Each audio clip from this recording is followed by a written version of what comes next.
Πολύ συγκεκριμένη άποψη που έχουμε για τις γυναίκες που βγαίνουν στην τηλεόραση. Πρέπει να είναι όμορφες, υποτίθεται, λαμπερές και φωτογενείς, ώστε να είναι φιλικές προς τον χρήστη του τηλεκοντρόλ. Σπάνια μια γυναίκα επιβάλλεται με όπλο το χιούμορ εκτός από την ομορφιά της, τη συγκρότηση εκτός από τη λάμψη της, την προσωπικότητα εκτός από τη φωτογένειά της. Όλα αυτά και άλλα πολλά συγκεντρώνει η τηλεοπτική παρουσία της χρονιάς. Περισσότερα για αυτήν θα μας πει ο άμεσος συνεργάτης της και ένας από τους υπευθύνους για το πέρασμά της από τις κάμερες.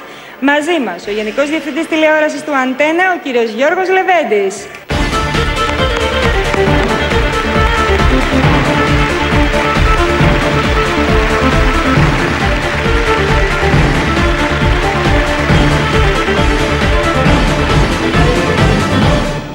Καλησπέρα σας.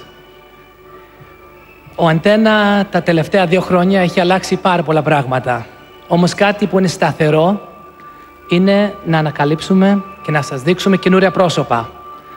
Η ουσία είναι ποτέ δεν ξέρεις από πού θα βρεθούν αυτά τα καινούρια πρόσωπα.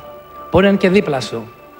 Πριν από 2 χρόνια, ο φίλος μου και συνεργάτης, ο Γιάννης Λάτσιος, ψάχναμε για ένα πρόσωπο για μια συγκεκριμένη θέση και μου έδειξε κάποιον που ήταν ακριβώς δίπλα μας. Αρχικά δεν πίστευα και την πρότασή του.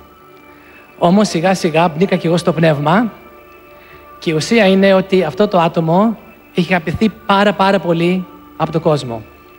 Κυρίες και κύριοι, θα ήθελα να σας παρουσιάσω το βίντεο.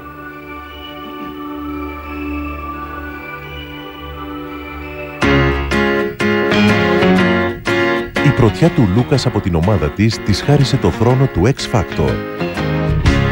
Η δική της πρωτιά βέβαια έχει να κάνει με τη μετάβασή της από το ρόλο της Διευθύντριας Δημοσίων Σχέσεων και Επικοινωνίας του Αντένα μπροστά από την κάμερα ως κριτής του talent show.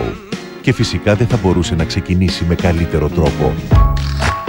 Δεν είναι τυχαίο που σε μια χρονιά μεγάλων ανακατατάξεων οι αναγνώστες ψήφισαν ως καλύτερη τηλεοπτική παρουσία, αν και για μικρό χρονικό διάστημα, ένα άφθαρτο πρόσωπο με αριστοκρατικό στυλ, την Κατερίνα Γκαγκάκη.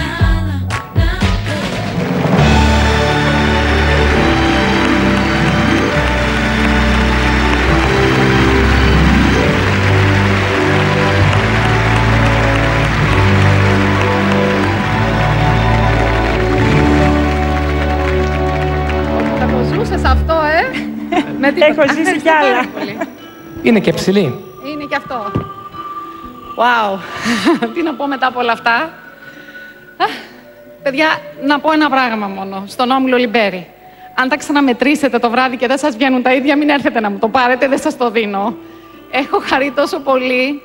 Είναι τόσο ωραίο, είναι τόσο καταπληκτικό που δεν φαντάζεστε. Είναι τόσο ωραίο που νομίζω ότι δεν είναι αληθινό. Και ξέρω ότι πρέπει να το παίξω λίγο περάνω και δεν πειράζει κτλ. Είναι πάρα πολύ ωραίο. Σήμερα είναι εδώ μαζί μου οι πιο σημαντικοί άντρες της ζωής μου. Όλοι. Σχεδόν όλοι. Αλλά θα το αφιερώσω σε έναν. Και όχι εκεί που νομίζετε. Θα το αφιερώσω στον μπαμπά μου. Γιατί για ένα λόγο για τον οποίο τσακωνόμαστε κάθε μέρα ακόμα.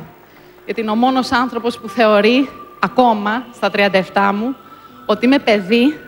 Και αυτό μου δίνει την πολυτέλεια και την άνεση να ξεκινώ από την αρχή και άμα θέλω να κάνω λάθος. Και θα είναι εκεί να με σηκώσει άμα στραβοπατήσω. Ευχαριστώ πολύ.